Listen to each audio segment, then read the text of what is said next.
Welcome back to the Ed Morrissey Show. Joining us as always on Tuesdays is the Prince of Twitter, the Regent of Red State, Andrew Malcolm, at AH Malcolm on Twitter. He's a VIP columnist at redstate.com, our sister site. Andrew, welcome back.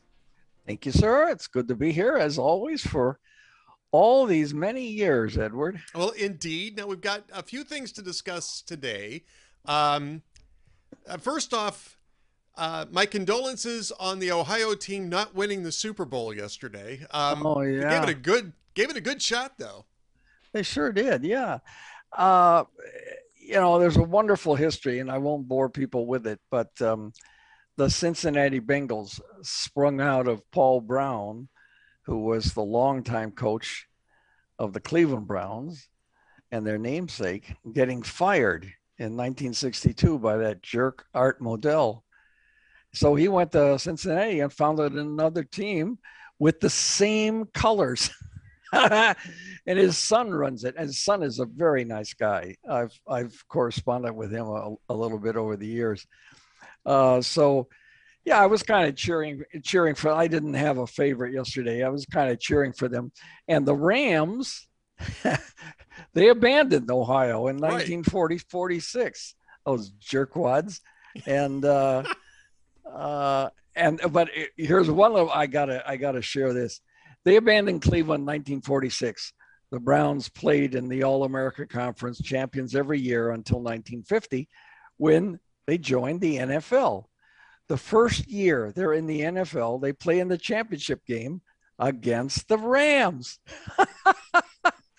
Of course. And they won on a field goal in the last second. Lou Groza's shoe.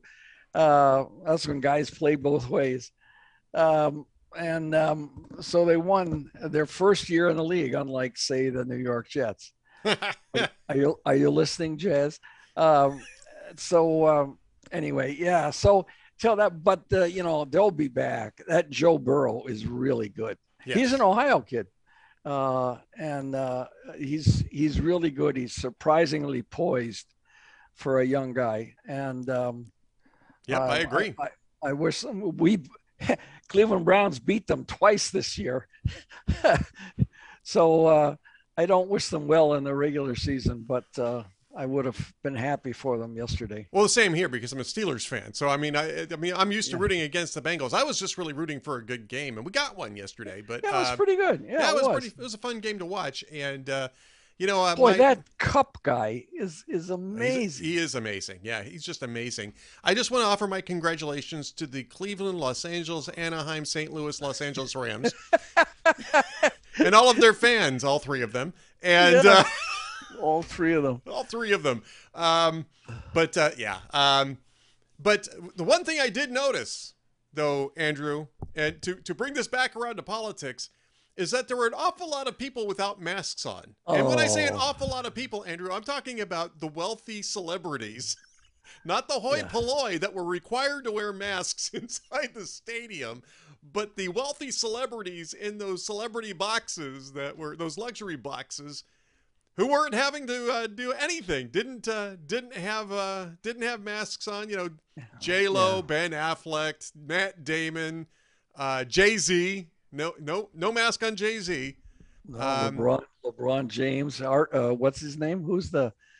Yeah, LeBron James. Yeah. No, the commissioner. What is it? Yeah, Roger Goodell. Yeah.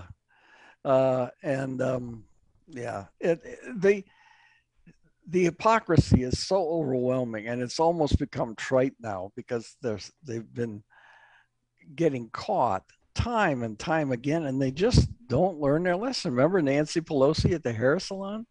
I mean, it's just ridiculous, and they still think they're special, and they don't need to follow the rules that the little people have to follow. I think that was actually maybe the case until just recently. I mean, there's a whole lot of Democratic executives. I'm talking governors. I'm talking Mayor Bowser now.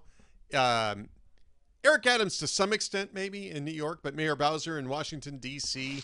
Today, Monday, announced that they were going to roll back mask mandates and that they were going to end the vaccination requirements, the vaccination check requirements in public venues, Andrew. And I mean, this is all the time now. The White House is going, well, it's premature. It's premature. You've got a really big disconnect now, really literally on the doorstep of Joe Biden's White House. Yeah. Yeah. These guys, well, they're closer to voters than Joe Biden is. So they're getting the message that the voters have had it. I mean, they're over with the mandates and the regulations and the rules, and they can figure it out for themselves. I mean, they don't wear masks in flu seasons. And I see there was a story yesterday about, some new variants may come yeah, okay, every year there's new flu variants. So it's live with it, Right. And I think the world is ready for that. They gave up an awful lot. There was a lot of as yet uncalculated damage, I think, for people, especially the kids, and learning, and the economy. Oh my God. Biden keeps talking about all this jobs created. They're not created. They're coming back. They were here. Jobs, they were here. Yeah, they were here before, and he's still not back to the level that was there before the pandemic. The jobs were being created with Trump on like gangbusters. So, yeah, it's kind of sad, and it's nice to see that it's catching up with some of the people, especially if they're on the ballots this year, to enough already. Well, and again, I mean, this is in part, this is the whole issue of this is catalyzed really by a moment with Stacey Abrams in Georgia, where she required kids to be masked in her presence, and yet was doing these publicity photos without a mask on, and people were reminding her that of all the people that were in that picture. She was really the only one at risk, because children don't get COVID unless they have a number of comorbidities. It's very rare that children develop acute cases of COVID. It's even rarer that they're severe enough to be hospitalized, etc. Sort of at the same risk level as a bad flu season. Not necessarily normal flu season, but as a bad flu season. And it's that type of disconnect, right? It's that type of hypocrisy that is what's really driving now all of these decisions to end these mandates.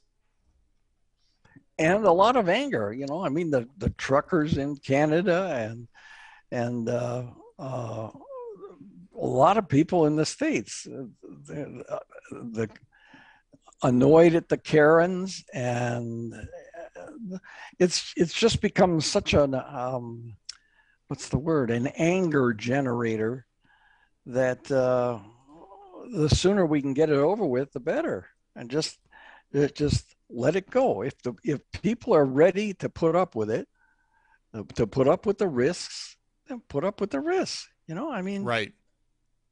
I mean, this is all about risk balancing, and you have. I mean, there are people now who are finally coming out and saying this. David Leonhardt, for instance, at the New York Times, was writing about that last week, right? Which is, and I think it was on Friday, and I wrote a piece about this, is that, both sides have to understand that there's still risks out there, but there's risks in both directions, and you have to start balancing those risks. You can't just assume that there's zero cost on one side, on the other side, on one side of the ledger, and he says, mask mandates in schools, there's no real support for that. And there's real damage being done for this. And there's no way you can argue in these mandates that you're getting a trade-off that's worth it for the kids, especially since the kids aren't really the ones at risk. These topics that have a lot of unknowns and invisible things. What are the things that you can always generate fear about? Remember the great success of the movie Jaws? You couldn't, most of the time, you couldn't see the shark. You can't see these evil sharks in the water. My son is in the Air Force. He used to fly in Florida along the coastline in helicopters. And he said he'd see people swimming in the water, and really, really close, you could see the shape of sharks in the water. He said, I'm never swimming in the ocean again. But it's things that are invisible, radiation, these viruses, and people act illogically about it because, it might be there. When the pandemic started, I lived in a small town in California, and I got a package at the post office. And I was walking down the narrow hallway, and an elderly woman just got the mail out of her box, and she saw me coming. She flattened herself against the wall, and she screamed, "They can live for 48 hours on there." I said, "Here, you want to hold it for me for a minute?" No, I didn't say that. But it's ignorance. Yeah. Ignorance, and ignorance is the cause of a lot of stuff, racism and other stuff. It's just, it's ignorance, and ignorance breeds fear. And in the beginning, you can understand we didn't know anything about this virus. That's right. So you can understand it at the beginning. And if the government had admitted that, but they didn't. Yeah. I said, 2 weeks to flatten the curve. Are you kidding me? But nobody could argue with them because nobody else knew. But if they just said, I wrote about this a few weeks ago, if they just said, look, this is so new, we don't know a lot about it, we're going to learn about it. In the meantime, let's be extra cautious and do these things. In the end, they may not help, but they sure can't hurt, Yep. And just be upfront about it. But no, Fauci and all the others, they had to act like they knew it all. And they didn't. And keep contradicting themselves, which undermines confidence in what they're saying now. And people don't pay attention. So it's the guy crying wolf. Right. Which is the reason why this is becoming, why the policies are now being driven by elected leaders, which is really where they belong in the first place. Right. I mean, science, and this is the part, a point that Leonhardt raised in his column on Friday too, is that science is supposed to inform leadership. It's not supposed to be leadership, right? Because not all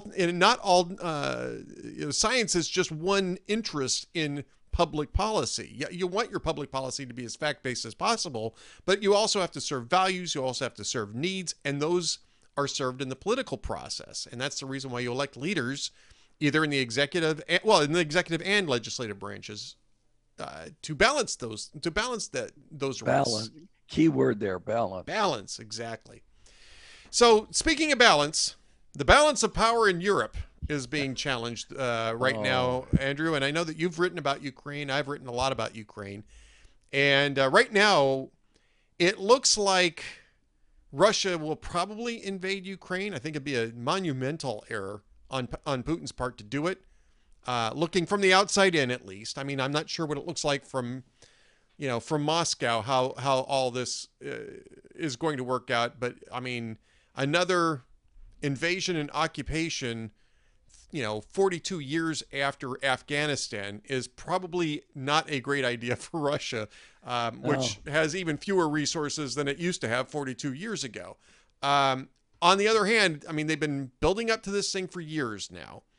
And you've got the White House basically setting its hair on fire over the last 3 or 4 weeks, claiming that that the invasion is going to be imminent, when Volodymyr Zelensky, the president of Ukraine, is kind of saying, "Hey, ixnay on the Asian invade, it's not coming yet, so let's calm down." But yeah, they're claiming now that it could be any day now. The White House is claiming it could be any day now. They're relocating the last of the embassy staff to Western Ukraine. What do you make out of this? Well, the most striking thing recently, to my eyes, has been Biden acting almost like Putin's agent. The Russians are coming. The Russians are coming. And Russia is saying, no, we're not. Relax. We're not. And the Germans and others are saying, no, they're not. Come on, ease up a little bit. And Ukrainians are saying, who are most involved, are, like you just said, are more relaxed about it. and Biden is saying, oh, it's coming, they're coming, and it's this panic mode, and he looks very weak doing that. And he's stoking the fear of Russia, which builds them up. In the end, they may get Ukraine without invading to get everybody scared enough.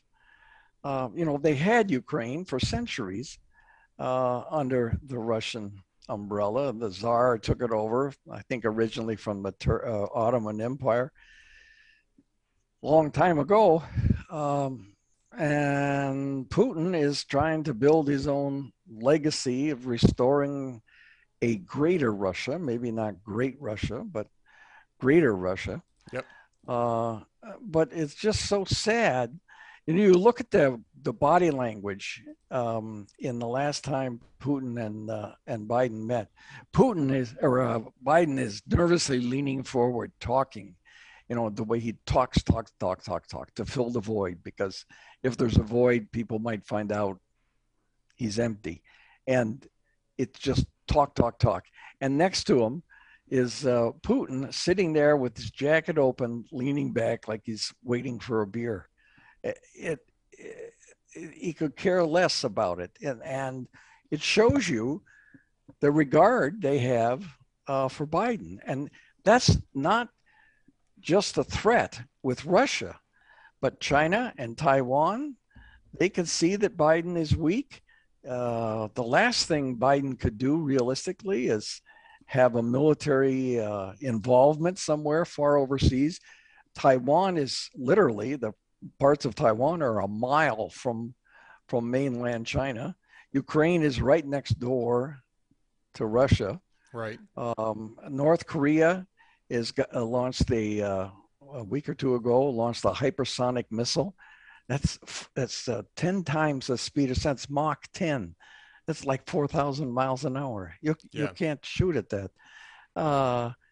And so this kind of stuff that was not happening with Trump, for all of some of his drawbacks and troubles, they were not going to mess around with Trump as much as they feel free to with Biden, who's clearly weak. You watch him. I saw what's the comedian or the impressionist, Rich Little, Rich Little doing his Biden imitation. Oh, I mean, he's dead on, but even down to the old man shuffle across the stage. It was very funny. But you watch him walk across the South Lawn at the White House. I mean, and it's an old man, and it's not the, you don't have to be doing cartwheels across there to project power. But the way Biden does it, he's acting so panicked. Oh my God, the Russians are coming, and we're going to be really tough on them afterwards. Well, yeah. You know, I think there was this story that came out sort of later in the morning on Monday, right? Where, as we're talking today, that Sergei Lavrov and Vladimir Putin were on television in Russia, and it was like a discussion that was being televised, I guess, or either that or reporters caught this exchange. I believe it was some sort of forum though. And Sergei Lavrov says, well, we're not done with the diplomatic track. There's still a lot more to explore. And so we really need to pursue that. And Vladimir Putin said, yes, we should do that. And everybody's going, it's off. The invasion's off. And it's like, I couldn't tell you whether the invasion was on or off with that. And you shouldn't make an assumption that it's on or off at that, because it could just be Putin doing some propaganda for the domestic audience, making it look like he was trying to do everything he could to avoid a war, because go ahead. Andy. To avoid a war that he's been stoking up. Right. I mean, this is a manufactured crisis, and Biden and others are trying to buy him off of it. Boy, that's first of all, it's a Hitler tactic, but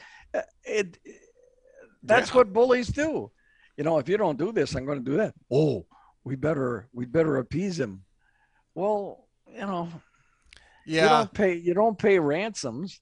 And Biden, he's just look. Remember the last time he met with Putin, he gave him a list of 15 areas of please don't mess around in these areas of the American economy. Yep. What? Just tell him, don't do this, or there are consequences. No, that's not his style, and he can be casually cruel when it comes to Americans who are stuck in Afghanistan, but when it comes to the Russians, he's kind of a pansy. Talks tough, but sanctions have never worked. I don't care how hard you make them. They don't. They work in in terms of imposing hardships on the people who aren't doing the bad things, the citizens. But never works in terms of changing the government policy. Right. Right. It doesn't work. But it's a photo op, and he can sound tough by talking about it. Well, right. I mean, the other piece of this, though, is that we made a mistake 30 years ago in thinking that the end of the Soviet Union was the end of Russia, right? Right. And this mistake continued on for several years. First off, we did that Budapest agreement where we sort of kind of, in a way, half-assed guaranteed Ukrainian sovereignty in exchange for them giving up their nukes. I'm not sure that there was a way around that, really. And Russia was, Boris Yeltsin's bankrupt Russia was a party to that, and probably benefited from that as much as we did, in terms of denuclearization. But because now, of course, Ukraine doesn't have nukes, and they can't toss them at Russia if the soldiers come across. But it was clearly sort of a power play by the U.S. at that point in time. And then in 2008, we did the Bucharest Declaration with NATO that didn't just say that NATO membership was open to Ukraine and Georgia, but flat out said NATO and Georgia are going to be, or Ukraine and Georgia are going to become NATO members, which, of course, by that point in time, Putin's Russia was, off its back and had resources. And the first thing they did 3 months later was invade Georgia, peel off South Ossetia and Abkhazia as buffer states, and warn the West not to do it again. I mean, yeah. and NATO doesn't want to reverse its Bucharest Declaration. I understand that because it is a form of appeasement. It was stupid to do it in the first place, though. And I think in retrospect, we can all look at this and go, just because the Soviet Union collapsed doesn't mean that Russian imperialism collapsed. It's just that particular form of Russian imperialism collapsed because it went broke. But there's a reason why Russia spent centuries being paranoid of everybody else but Russians. And absolutely. And they're still paranoid, which is the reason why they don't want NATO sending troops through Ukraine and through Georgia. I mean, and the larger lesson is, let's see, Libya, 2001 or 2002. Yep. We guaranteed Gaddafi that he could stay in power if he gave up his nukes. Yep. So he did. So then 2011, and Obama's part of the European coup to go in and knock him out. And Ukraine gives up its nuclear weapons, and now Russia's prepared to end its independence of Ukraine. So if you're Iran and Pakistan and North Korea, you're not, if you're a student of history, you're sure as heck not giving up anything having to do with your nukes. That's just, hello. Yeah. It doesn't pay off in the neighborhood. Yeah. North Korea learning that lesson right now, learning that lesson right along with us.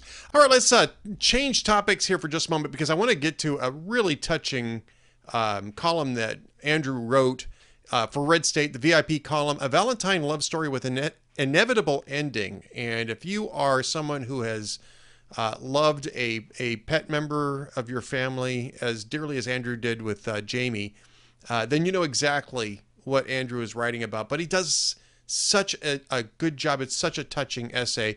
And Andrew, I know it's, not the most pleasant of topics, but I just wanted to give you an opportunity to talk a little bit about it and to talk a little bit about pet adoption. Yeah. Well, thanks, Ed. I appreciate that. It was a sad time. It still is.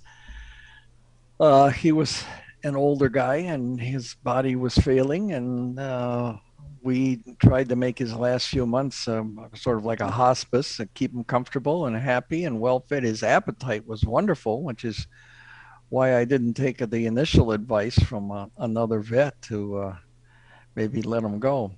Anyway, it is sad. I tried to write about it in a very real way so that people could experience, if they haven't had pets, what pet owners go through. And for pet owners, they know only too well the pain of losing what becomes a member of the family over many years or even just a few years. We had Jamie for 6. So it's no reason not to adopt, but I wanted to just put in a brief pitch here, Ed. This is our advertising message without Clydesdale horses, that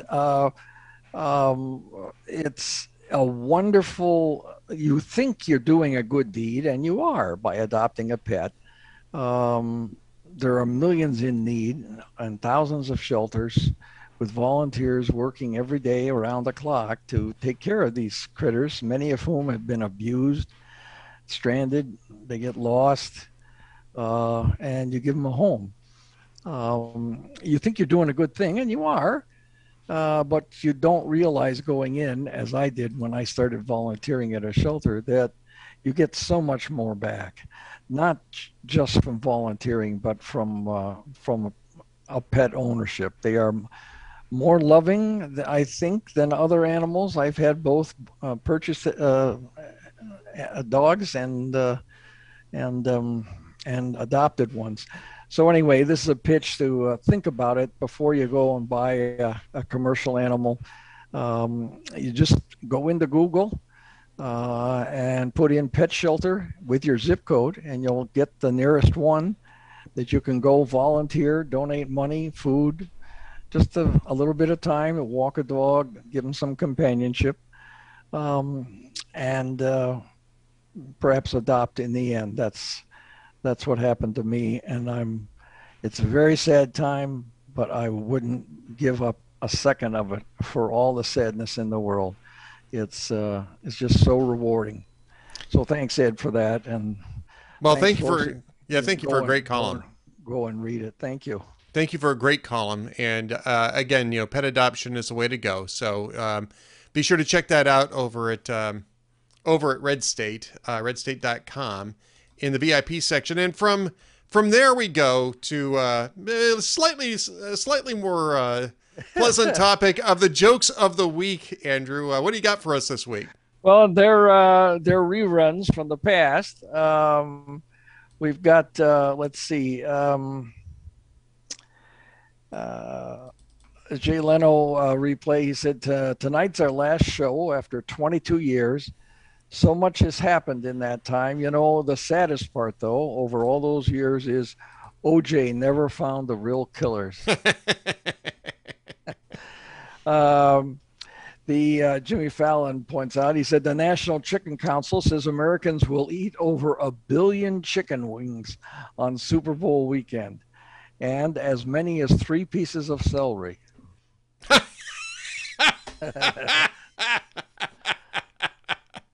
Yeah, I think that's probably right. Yeah, and one other one, Seth Meyers is a replay. He said the Super Bowl is Sunday between New England and Philadelphia.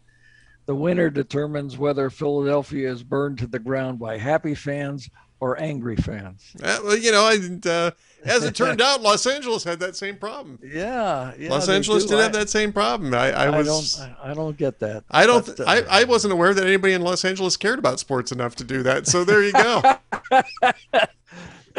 The amazing part about that, Andrew, is actually it started midway through the third quarter, because that's when the fans started leaving the stadium. Really? No, I'm just joking. Well, there's all this concern for all those years when LA was empty from a football team that, they wouldn't support a team, and now they got 2. Yeah, in the same stadium, no less. But wait a minute, a $5 billion stadium. Yeah, $5 billion. You have to say that with the Austin Powers. Right. $5 billion. Holy smoke. I know it's going to be the focus of a big commercial development like LA Live around Staples, but wow, Yeah, 5 billion. 5 billion, 5 billion of them. And yeah, I mean, LA fans are known for showing up in the third inning of baseball games and leaving in the sixth inning. So yeah, Well, and see, Ed, the important thing is how it looks. yes, exactly. We were there briefly. That's all that Yeah, matters. We yeah, were there yeah, briefly. All right. yeah. Well, Andrew is here not just briefly, but he's here every single week. This is his commitment and ours because this is just it's an absolute joy having Andrew on. The Prince of Twitter at AH Malcolm, the Regent of Red State, redstate.com. Andrew, thanks for being with us again. Okay, we'll see you next week, folks. Thanks. All right. Stay tuned for more from the Ed Morrissey Show coming up next. Welcome back to the Ed Morrissey Show. Joining us right now is author Ryan Walters, who has a new book coming out, or is out, called The Jazz Age President, Defending Warren G. Harding, the most wrongly maligned president in U.S. history. And I've got to ask you right off the bat, Ryan, first off, thank you so much for being with us. It's always fun talking to Thanks folks. for having me. Well, it's always fun talking to authors, especially when you're talking about I love history, and I even love, the whole, second look at people. I do have to ask you, why Warren G. Harding, though? Because I'm not sure if he's the most maligned president in U.S. history, most wrongly maligned president in U.S. history, could be. But he's kind of an afterthought, right, for most people. Well, you just said it. That's exactly why I'm defending Warren Harding, because he is an afterthought, and most people just accept the standard historical line that they were taught in high school, that they were taught in college, that he's the worst president ever or one of the worst presidents ever, and you shouldn't really pay much attention to him. I'm sure in most college courses, high school history classes, they probably don't even mention him very much, just to say he was full of corruption, and they move on. They can't wait to get to FDR. But if you look going back to 1948, Arthur Schlesinger Jr. started the surveys and the polls of historians on greatest presidents, and the presidential ranking list. And if you look at all of the major ones between then and now, Harding has finished last in a majority. He's finished last more than anybody else. Second place would be James Buchanan. Now, in the recent years, he's bumped up a few rungs up the ladder, but he's still considered a failed president. When you look at what historians have said about him over the years, over the decades, it's downright atrocious what they've said. Well, I think in the first, you talk about Arthur Schlesinger, right? And I think we can start with, Schlesinger's sort of view of American foreign policy being necessarily muscular, being necessarily interventionist. This is, the post-World War II consensus was that America's role in the world was to create a I don't want to say world order, even though it's an accurate term. I think it's really gotten it's gotten negative connotations that I don't necessarily want to attach to it here, but to be sort of the linchpin of a democratization wave that would go around the globe and eliminate the issues of fascism and to a certain extent communism, totalitarianism, sort of generally speaking.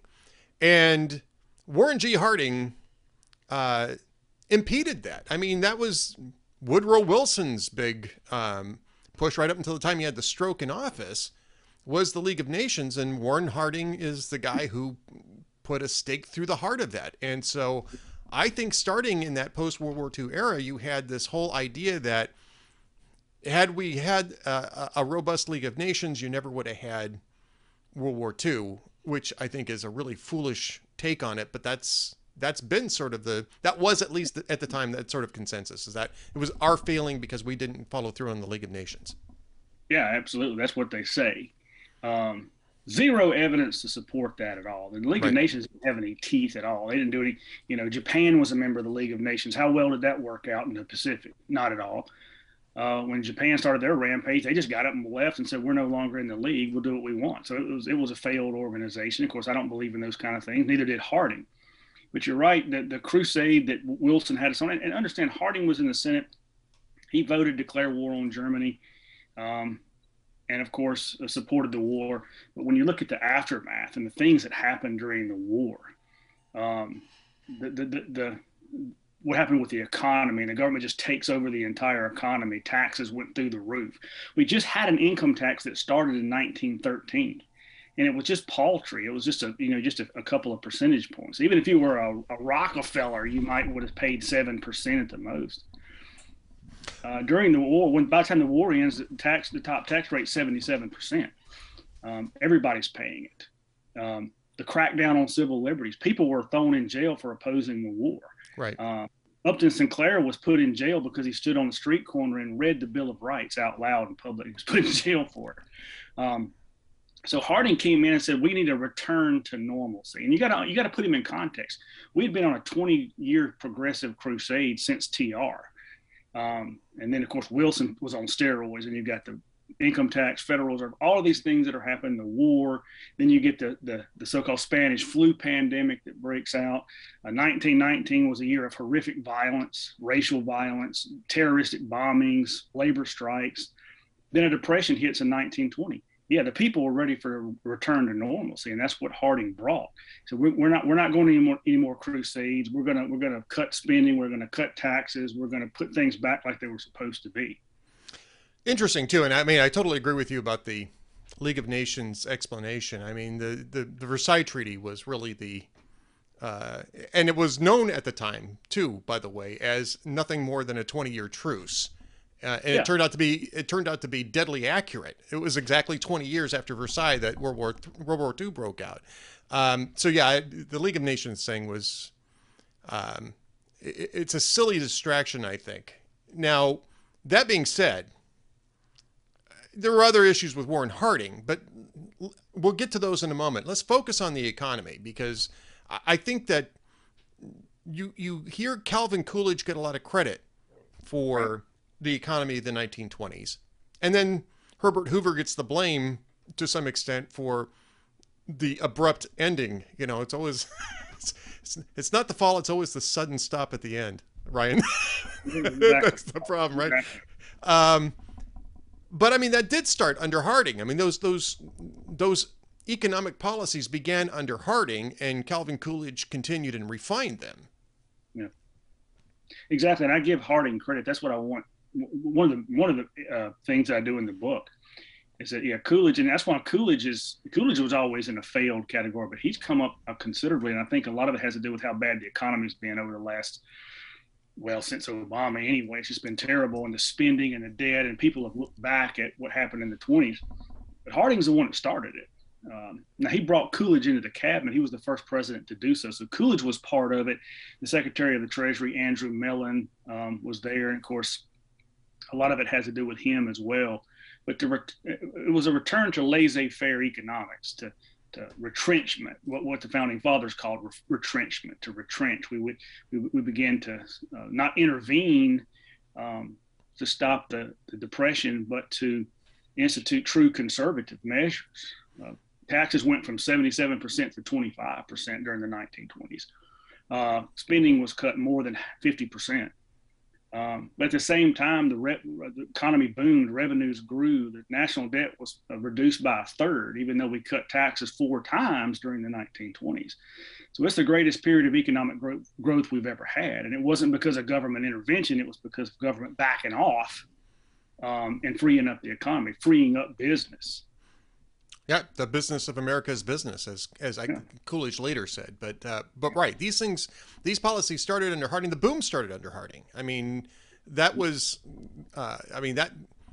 it's impossible to deny that. And so you always have to look at Harding and Coolidge in terms of the economic expansion of the 1920s. You have to look at them in tandem. I would argue that Hoover was maybe a little bit more interventionist than either Coolidge. Yeah, and you would be correct.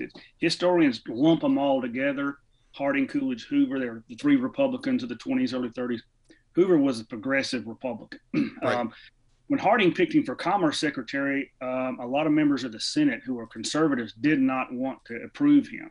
They didn't want him in there because they said, he's a progressive, he's a liberal, he's an engineer, and that's even Mellon said there's too much engineering here.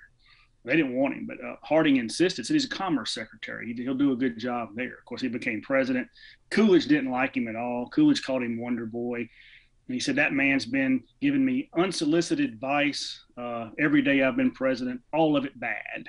And of course, he steps up spending and all. Even some of FDR's aides had later said that they got a lot of ideas for the New Deal from Hoover.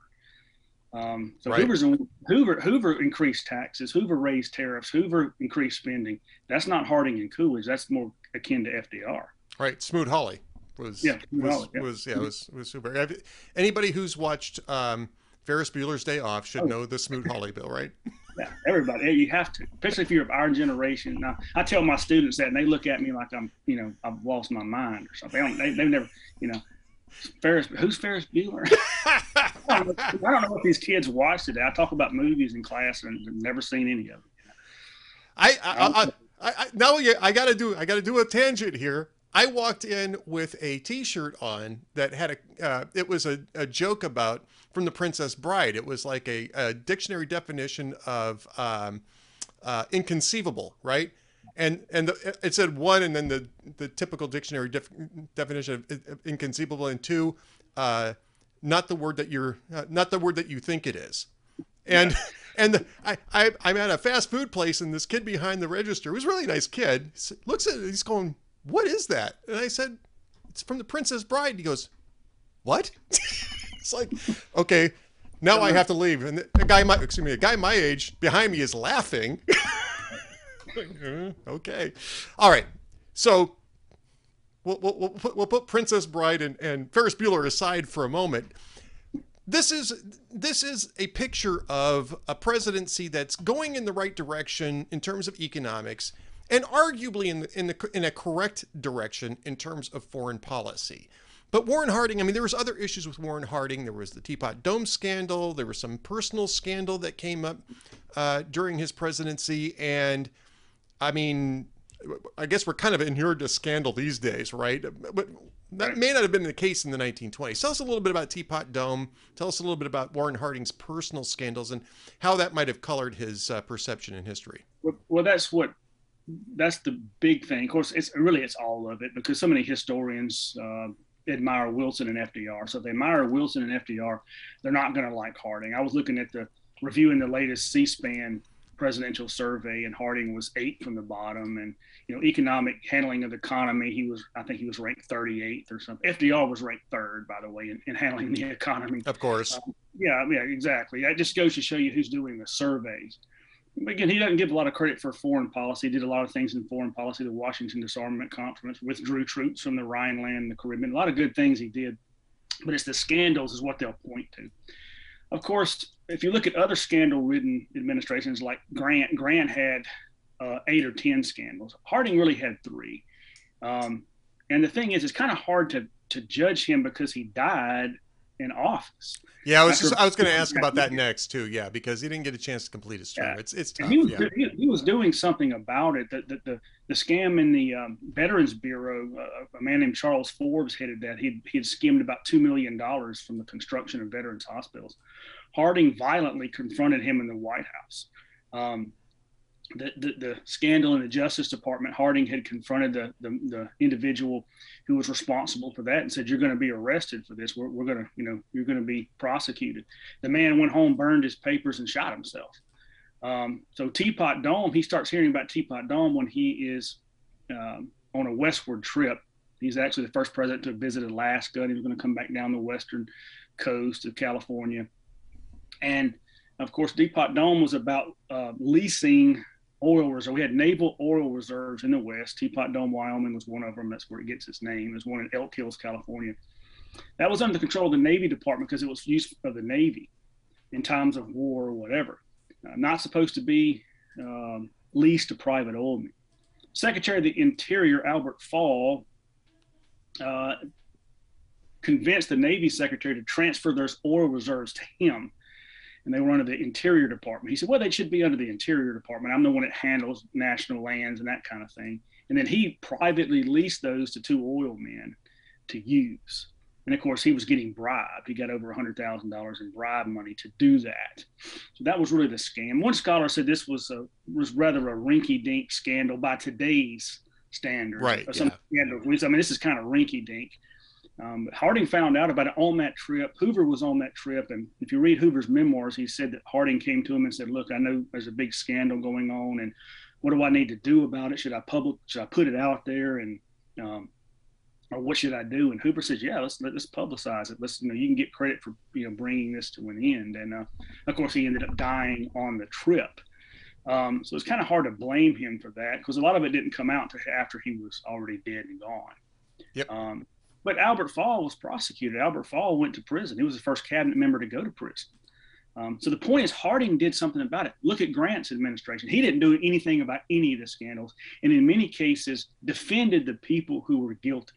And said, well, I've accepted his resignation with great regret. I mean, yep. It's not really comparable. So at least Harding was doing something about it before he passed away. Yeah. So, and again, I think the point here, and it's what I was going to bring up, is that he died before, he could really get a grasp on those scandals. Grant, we'll stick with Grant, then we'll get back to Harding's, personal peccadillos here in just a second. But Grant has gotten, I don't want to call it revisionism, but Grant has gotten a second look, if you will, by historians, right? In terms of, because I remember when I was in school, it was a failed presidency. It was a great general failed presidency. And then later on you start hearing, well, he's actually not too bad. He did this, he did that. I mean, one of the things he did was he really went after the Klan. Set up the the modern Secret Service. Charles Lane actually wrote a really good book. I don't know if you've read it or not, called America's First War on Terror, which talks about this. And so there's been sort of a strange new respect, I think is the phrase I'm looking for Grant, but we haven't seen that about Harding. Most people won't touch the subject. A lot of people said, boy, you're really brave to do this. And I don't consider it bravery. I mean, it's just looking at the historical record. Right. You mentioned going after the Klan. Look, Harding had a really good record when it came to the plight of Black Americans. He doesn't get credit for that either. He called for anti-lynching legislation. Federal government hadn't done really anything since Reconstruction, since Grant. The last civil rights bill was in 1875.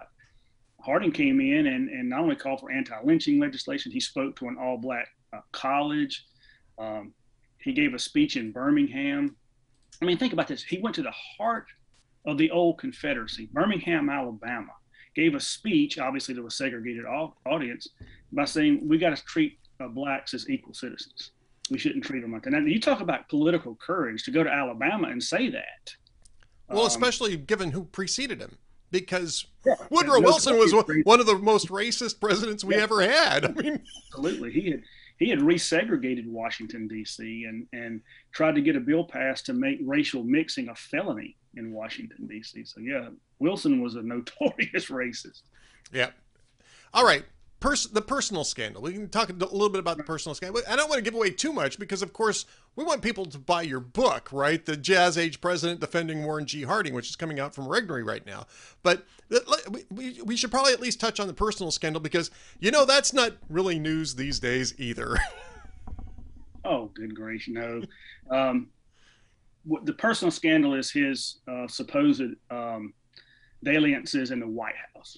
Now, Harding did have a couple of extramarital affairs. He was married in 1891 to Florence Kling de Wolf.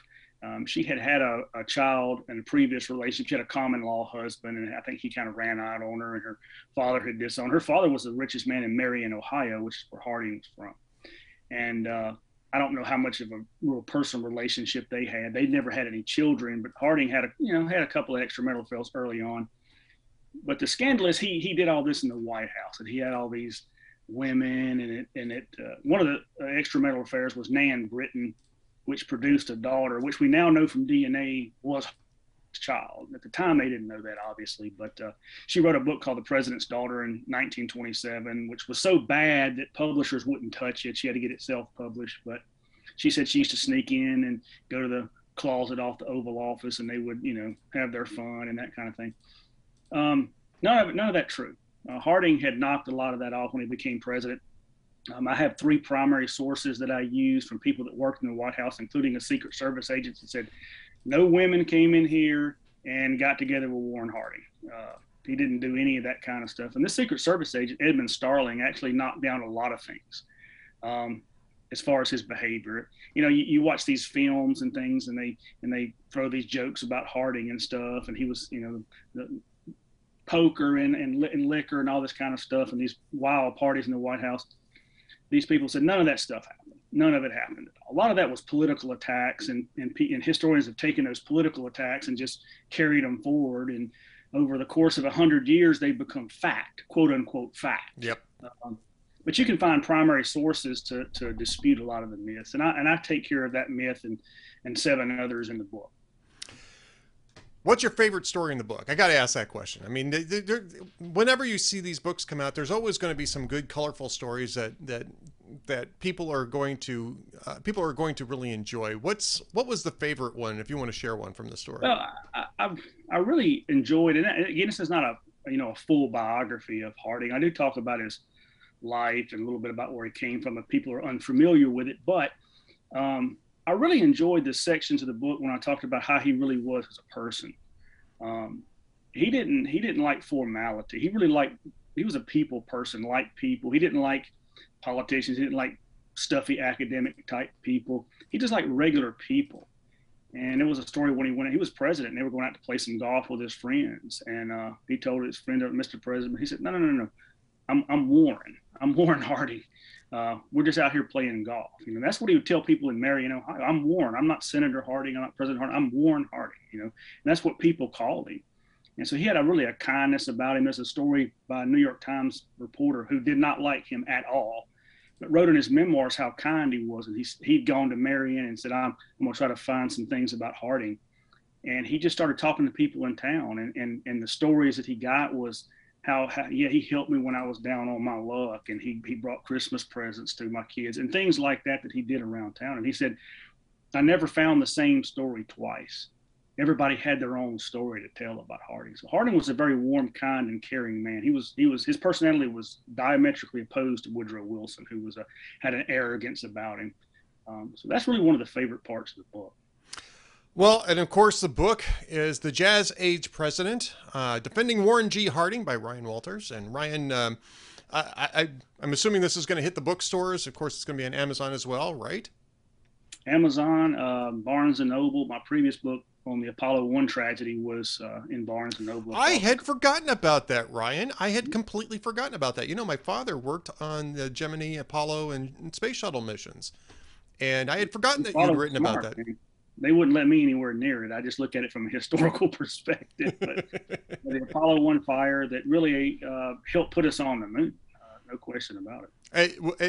What it did is it saved lives down the line because it corrected some things that were really going awry. And my father and I still talk about that. I was a little kid at the time when that happened, but I mean, he knew them, he'd met, I don't want to say he knew them, but he met all the astronauts that were part of that. And he worked at Rockwell International, or North American Rockwell at the time. So it was that was, so what was the name of that book? So we may as well promote that book too, Ryan. That's Apollo 1, the tragedy that put us on the moon.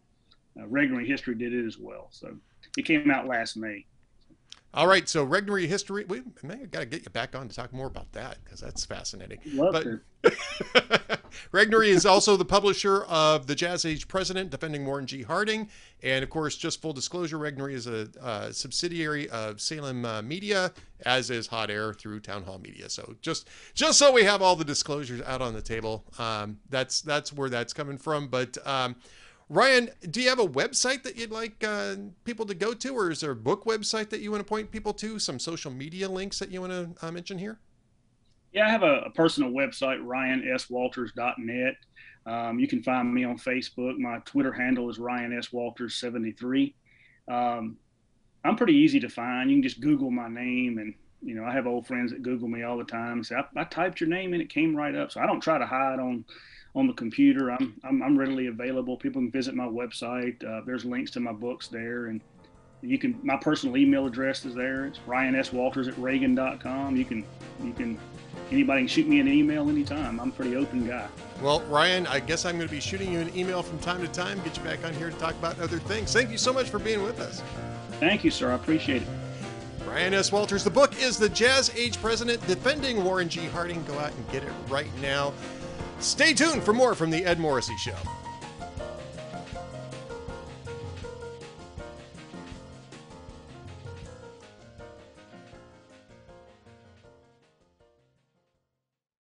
This is Ed Morrissey of HotAir.com for Town Hall. Russia's imperial ambitions have brought its armies to the frontier of Ukraine, and with them comes a dawning realization that the West miscalculated the meaning of the collapse of the Soviet Union. So did Russia. In our haste to extend NATO to the borders of Russia, the West made the fatal mistake of seeing the Soviet collapse as an end to history itself. We led Ukraine to believe we would defend its borders against Russia, when in reality, we had neither the resources nor the will to do so, and never did. Vladimir Putin has miscalculated too. If he invades Ukraine as expected, such a war and occupation will be costly in lives and treasure, neither of which Russia can spare. Even if they win the war, an extended occupation will grind down the Russians and potentially be as destabilizing to Moscow's power structure as Afghanistan turned out to be. The cost for all sides will be enormous. We pray Putin will realize that in time. I'm Ed Morrissey.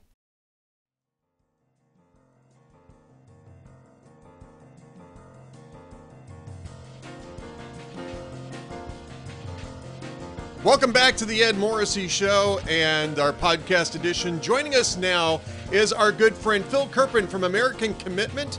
A great website there, a great organization, AmericanCommitment.org. And American Commitment had been on the front lines of working against some of the mandates that we saw from the Biden administration, specifically the vaccination mandates. And we were going to get Phil on at that point, but Phil, events have sort of moved past us a little bit this past week, right? Well, there's been a significant retreat from the forces of sort of Corona doom and lockdown, mandate, control, whatever you want to call it at this point. We've seen just a massive, massive shift. I mean, to me, the most indicative thing was what happened in Virginia this week. We had, early in the week, we still had all the Democrats saying, the governor is crazy and evil and kids are going to die with his parental mask opt-out. And then some of the same Democrats who said that, like a couple days later, voted for his bill in the state Senate to give parents a mask opt-out. So they went from like, this is the worst idea ever to literally voting for it in a matter of days. So it's been a head-spinning couple of days here. And, the only way I can make sense of what we've seen this weekend is I think there was some sort of absolutely catastrophic poll that showed there's going to be an extinction level event for Democrats this year if they don't get themselves sorted out and sort of give people their normal lives back. And it was somehow communicated to a very large number of Democrats because we saw these shifts happening in state after state after state this week. It's remarkable how quickly those dominoes fell. And this is, it's remarkable because it wasn't led by the White House. In fact, the White House is still very much behind this curve. You had Joe Biden, I believe we're talking on Friday afternoon. I think it was on Thursday, Joe Biden said that lifting the mask mandates was premature. The CDC had an opportunity on Wednesday, Phil. They called a press conference. Everybody thought, okay, here we go. And they basically said, yeah, nothing's changed. And I found that to be very, very curious. I don't know why they called the presser. It was very strange. Wasn't it? They said nothing new. They said absolutely nothing new. They're like, get all the press down here. We've got a big announcement. And the press came in and they were like, vax and mask. And you're like, okay, I mean, we're like, thanks, guys. There's been some speculation here, and this is entirely speculation, but it sounds good, which is that in the beginning, at first, the CDC wanted to roll out some new guidelines, and that either the White House or, American Federation of Teachers or both intervened and said, no, we're not making any changes. And so they got left holding the bag on this press briefing. Rather than cancel it, they just went in there and reasserted the same status quo that, 6 blue states, 5 of whom were led by Democrats, the most populous states, right? I mean, we're changing direction on this. And the last one, Massachusetts, is, the guy's, he's technically a Republican, but Charlie Baker, yeah. Yeah, he's not conducted himself much differently than the Democrats in those blue states. Well, it's Massachusetts. I mean, I don't know. Allowances must be made. I know. Exactly. It's like Larry Hogan. I like Larry Hogan. I think Larry Hogan's a good guy. But I was very disappointed. Hogan announced this week he's not running for U.S. Senate, which was very disappointing because I don't know if he would have won, but it would have been a very, very good race, and he would have had a very good chance to win. And of course, now Ben Holland will get reelected really without any meaningful opposition. It won't even be a race. And, Hogan, I guess, thinks he can be president, which is a pipe dream, in my opinion. And I think, to your point, in a blue state, a Republican's going to be pretty left. You got to kind of deal with that reality. But, a left-wing Republican in the Senate is a valuable thing relative to, a lockstep liberal Democrat. So that was some disappointing news that I think got kind of lost this week, is because a lot of people have been hoping he would run, and he's not doing it. Yeah, I agree. And it's the same thing as Sununu not running for the Senate in New Hampshire. That I think will still be a real race. I don't know if the Republican will win, but I think that one will still be a real. New Hampshire's not nearly as liberal a state as Maryland or Massachusetts. It's in very recent years had Republican senators, and it looks like they got a couple of pretty serious candidates there. I think if Chuck Morse ends up being the nominee, that's going to be a real race. I don't know if he wins, but it's going to be a real race. So let's get back to the mandates. Let's get back to the momentum that's going on here. Now, when you guys filed this amicus brief, this is a month ago, right? And at the time, it looked like this is going to be a huge fight over the nature of the. This was the OSHA mandate that we're talking about. We're going to talk about the mandate on federal employees, although that's been held up now. Well, let me give you the full rundown, Ed, on where we are, because there are 5 different Biden vaccine mandates, and 3 of the 5 are currently blocked. 2 of the 5 are currently in effect. The ones that have been blocked are the OSHA mandate, which was for all employers in the entire country with 100 or more employees. That was blocked by the Supreme Court and has now been withdrawn by OSHA. So for the moment, at least, they're not even attempting to push that one, and they may attempt it again in the future. But for now, that's completely dead. There is the other 2 that have been blocked, at least temporarily, are the federal employees and the federal contractors ones. Those have been blocked by federal judges in Texas and Georgia with nationwide stays. And so those stays could be lifted in appeals. But for the moment, the federal employees and contractor ones are both stopped as well. The 2 that are in effect are the CMS one, which the Supreme Court allowed. Remember, they had this sort of split decision. Right. That's for healthcare workers. About 30% of healthcare workers in this country, the last time CDC put numbers out, declined the vaccine. We've now had many studies in recent days showing that infection-acquired immunity is at least as good as the vaccine, if not better, and it's durable at least 20 months and counting. So the idea that you fire healthcare workers who've already had COVID because they don't want the vaccine, I find completely insane and indefensible, but that's currently the policy. That's in effect under the Biden administration from CMS, unless you can get a religious exemption, which, some states have been very clever with that. In the state of Florida, for instance, they've got a 1-page, I object on religious or moral grounds. You just sign your name, and by statute, it has to be accepted. They can't question you. Other states might want to look at that as a workaround. But that one is in effect. And the other one that is in effect is the military one. And in fact, we're now seeing discharges. They are in fact kicking people out of the military. There have been some cases requiring the military to accept religious exemptions. So some Navy SEALs did get religious exemptions, but by and large, service members who decline the vaccine are being discharged. And so military and healthcare workers, the mandates are in effect. The other ones are stopped. The OSHA one looks to be more permanently stopped, and then the federal contractors and employees are stopped at least temporarily. Well, looking at this, though, I mean, looking at this realistically from a point of view of where the pandemic is heading, where the politics of this are heading, does it seem to you that a lot of this is going to wind up being mooted just on the basis of popular pressure on mayors, on governors, on senators and House members as well, to put an end to these interventions, and especially because a lot of these don't really have scientific support. And the biggest one of these, of course, is the mask mandates for school children in schools. Yeah. It's just terrible, as there's no scientific basis for this at all.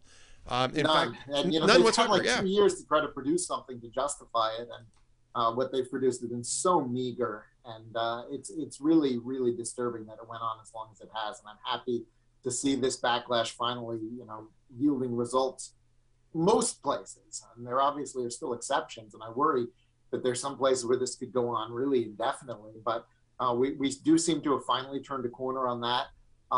There's still a lot of vaccine mandates as well. And the point of the brief that we filed, by the way, which was different than everyone else filed legal arguments, which makes sense. It's a lawsuit.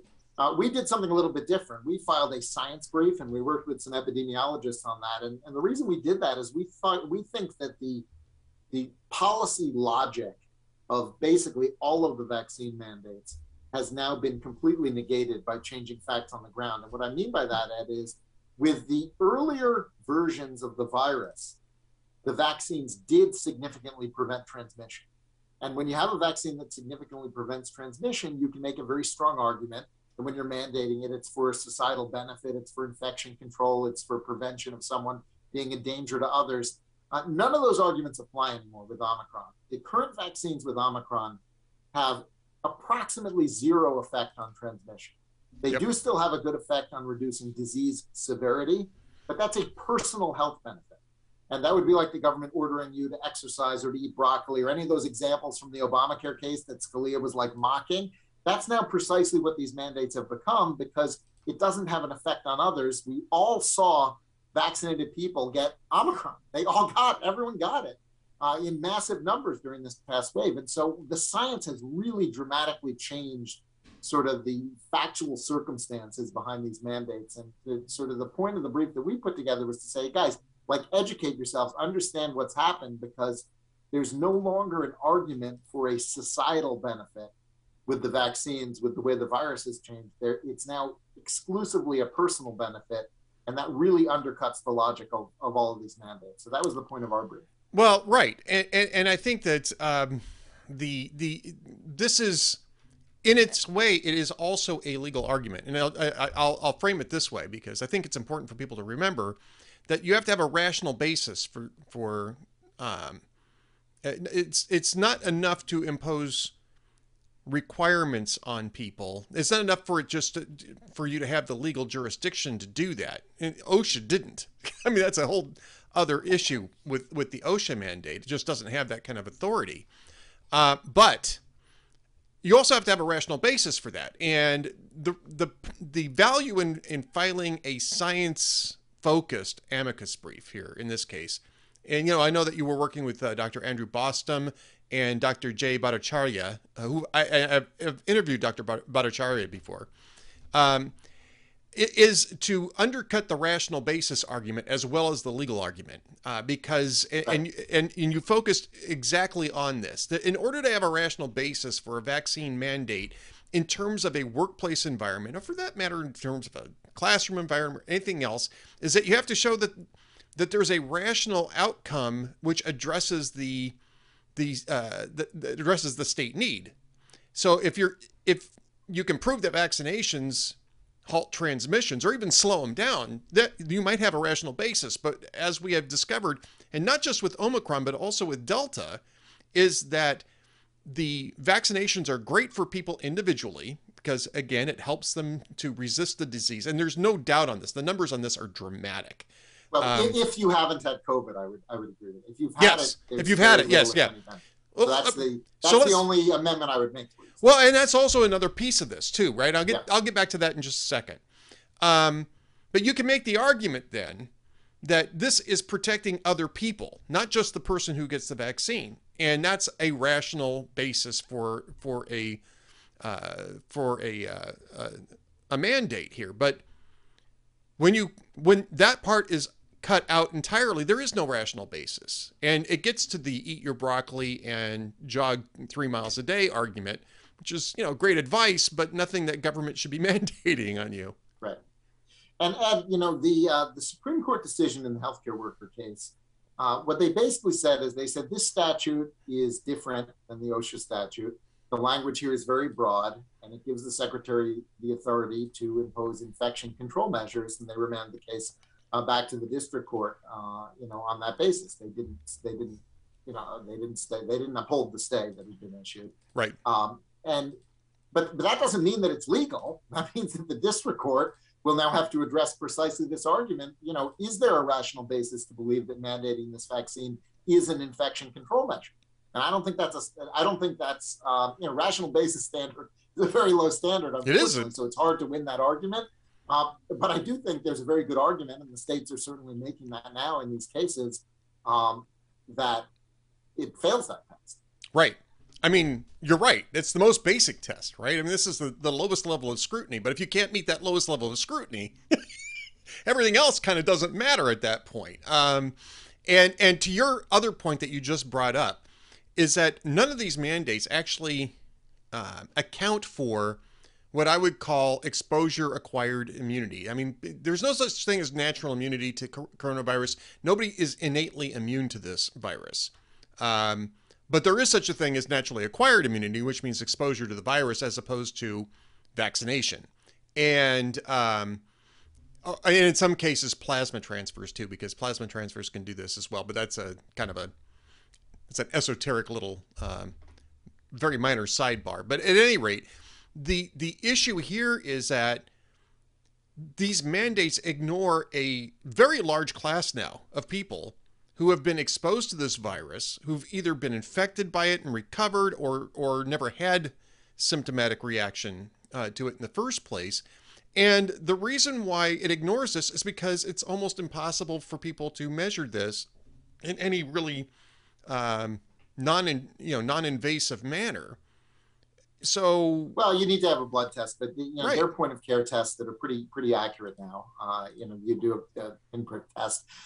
Look, this could be addressed the same way we address immunity for any other disease, which is you either provide proof of vaccination or you provide, a statement of immunity from a doctor with an antibody test or an attestation that you had the disease.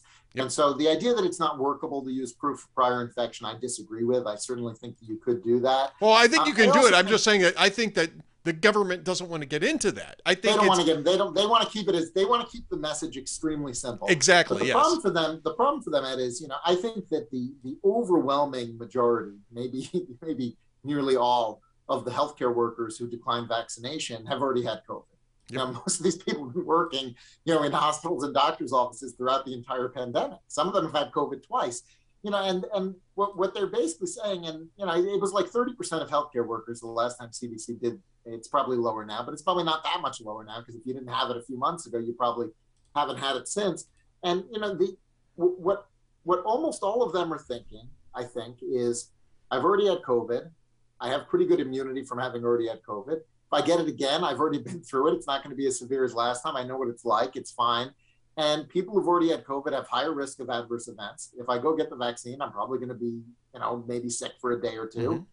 Why should I put myself through that, especially when there are the sort of the tail risks, the low probability risks of a severe adverse event, even though they're small, if there's no upside, if there's no benefit really, because I already have immunity, I'm not. And then we have the government saying, you healthcare worker are not qualified to make your own decision about risk and benefit. The politicians are going to substitute their own judgment about personal health for a healthcare worker's judgment. Right. And this is what I'm getting at in terms of this whole thing being mooted, because it's very clear now that these Democratic governors are sort of waking up very belatedly to the same decisions or the same risk balancing that red state governors made last year, or in some cases the year before, which is that all of these, there are costs to all of these things, and you have to balance these costs out. David Leonhardt on Friday here, the same day we're talking, has a great column out at the New York Times. I'm not even sure it's a column. I think it's just a report talking about risk balancing and how follow the science is, it's not a religion, and science tells us a lot of different things. And the whole point of having all of the scientific knowledge is to fully understand the risks of all these different choices and have some sort of rational balancing test between them. And we do it every day. When we get in a car, we balance risks, right? Because a lot of people die in cars. Here's the thing. There was this sort of Pollyanna-ish mentality, I think, among a lot of liberals, unfortunately, including a lot of our public health experts, that we would weather the storm of COVID, and at some point it would be over, and we would say, we've made it to the other side, it's over, now we can emerge. And I think what a lot of us realized early on, and they've now belatedly come to realize, is a highly infectious respiratory virus that becomes part of the world will remain forever part of the world. Yeah. There is no when it's over. There is no other side of it. So you can do things to reduce risk. You can develop treatments. You can develop vaccines and so forth. But you can't put the world on hold. You can't put life on hold. You can't deny children their childhood waiting for the end of something that literally will never end. And so at some point you need to say, this is one of the risks that exists in the world now, and we've got to get on with life. And, to your point, most red states reached that point a long time ago. And I think that, prodded by the impending midterm elections, the Democrat-run states have kind of finally gotten there this week. And it happened, they say it's it'll change slowly and then all at once. This week will be all at once. Yeah, I mean, this is especially true for children who are never at significant risk in the first place. I mean, the totally normal risk for children. Totally normal. I don't mean zero risk. I mean normal risk. It's the same as other a flu risk. Virus. It's a flu risk for children. Basically, there's you take a look at the deaths of everybody below 18 during the entire pandemic, and this is about a week old. So there may be one or two more than I'm going to say, but it was 1,243.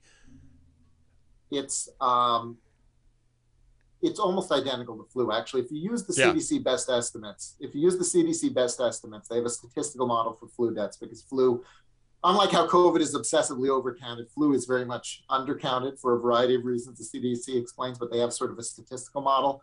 But if you look at basically any 2 years combined of the central estimate for pediatric flu deaths from CDC, they're higher in a 2-year period than we've seen total for pediatric COVID deaths. They're pretty similar, but they're a little higher.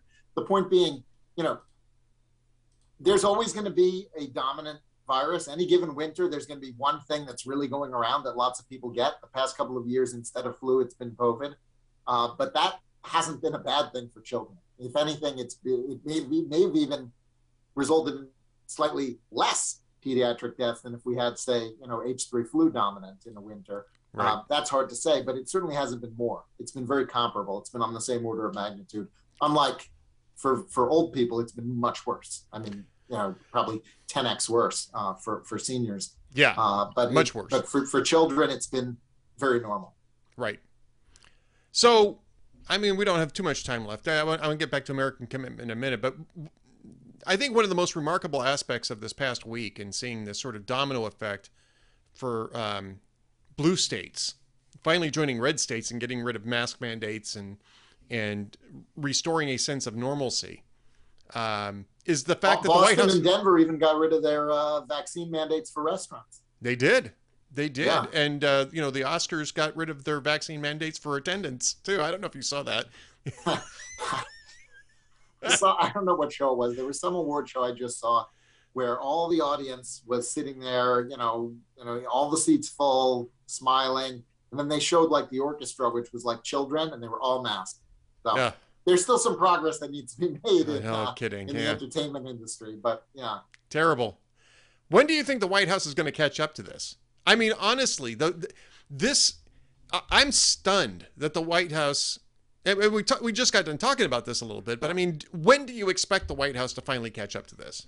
I think they wanted to announce the big pivot at the State of the Union, but I don't know if they can hold out that long at this point. I think they may have to, they may have to scramble and do it sooner because of all their allies moving kind of ahead of them.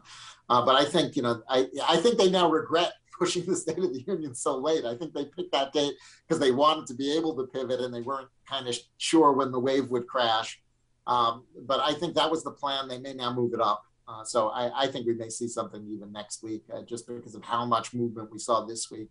But I don't, they don't consult me on their messages. No. So I don't know for sure. I mean, when you have New York, California, Massachusetts, Biden's home state of Delaware, Connecticut, New Jersey was, it was Phil Murphy that really touched this off anyway.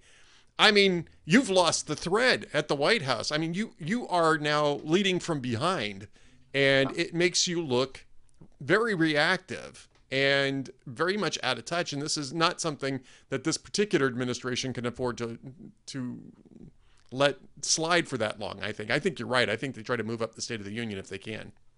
We'll see. The other question is, will the administration tell Pelosi to drop her plan to limit attendance at the State of the Union? Because she's saying only 200 total people in the room, which is going to make it look pretty sparse. And, the Republicans have still not said who's going to do the response. I've been sort of lobbying for Glenn Youngkin to do it because I think he's sort of the new rock star.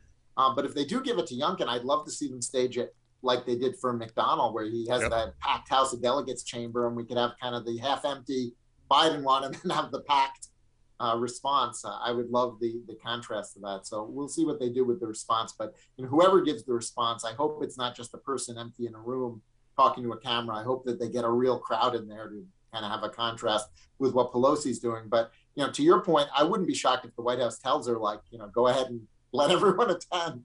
We'll see if her 200 limit holds. That's something good to watch. What can we watch next out of AmericanCommitment.org? Well, the big focus has been our Commitment to Seniors project, which is just kind of bird dogging what AARP is doing and trying to fight against prescription drug price controls that they've been promoting with Nancy Pelosi, and kind of more broadly, fighting the Democrats' efforts to exert more government control over healthcare and pharmaceuticals in particular. I think, one of the big lessons coming out of COVID is that government monopoly purchasing and distribution of medicines like a total disaster. I mean, we got 4 different companies that make monoclonal antibodies. If we had a market system for marketing and distributing those, there would be no shortages. There would be like ads everywhere. Everyone would know where to get them. It would be like widely available. But instead, we have government monopoly purchasing and distribution, and they ration them politically. They cut certain states off. They started using racial criteria for distribution at one point. And I just think if we go down the path that the Democrats want with prescription drug price controls and government doing the negotiation and the purchasing, all of our drugs could end up looking like that. It could end up being sort of government politicized, artificial scarcity.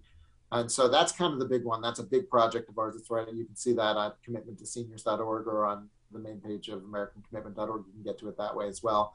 The other big thing we're doing right now, Ed, is we're fighting the FCC nomination of Gigi Sohn, who's an extreme radical. In fact, until recently, she worked for George Soros's Open Society Foundation, making grants to left-wing activist groups. She says that Fox News is a big threat to democracy. And, it's interesting. She's sort of run into some trouble in her nomination fight because she was on the board of a piracy organization, essentially, a group that had the business model of stealing sports content and then selling unlimited sports content for $10 a month. And it's like, oh, great. How can you have such a great price? Well, they didn't pay for any of the content. They just stole it. And, they had this $32 million judgment against them. And after Biden nominated her to the FCC, the next day they settled the $32 million judgment down to $700,000. So 98% reduction in what her piracy outfit owed to the broadcasters. And now she's going to go supposedly regulate the broadcasters. So I just find that completely absurd. I'm hoping we can convince at least one Democrat to stop her. But, for the moment, she's stalled out like everything else because of the Lujan absence. So the things they can get Democrat unanimity on can't move for right now. And then, of course, we've been fighting Build Back Better and all the crazy stuff in that since last year, and it looks like that's in a good place. But if that comes back in any form or fashion, we'll be on top of that as well. Well, you can find out more about all of that at AmericanCommitment.org. You can follow Phil on Twitter at Kerpen, right? Kerpen, right? There you That's go. it. So that's all you need to know. AmericanCommitment.org and at Kerpen, and you can follow everything that's going on. Thanks, Phil, for being with us. We'll be right back with more from the Ed Morrissey Show.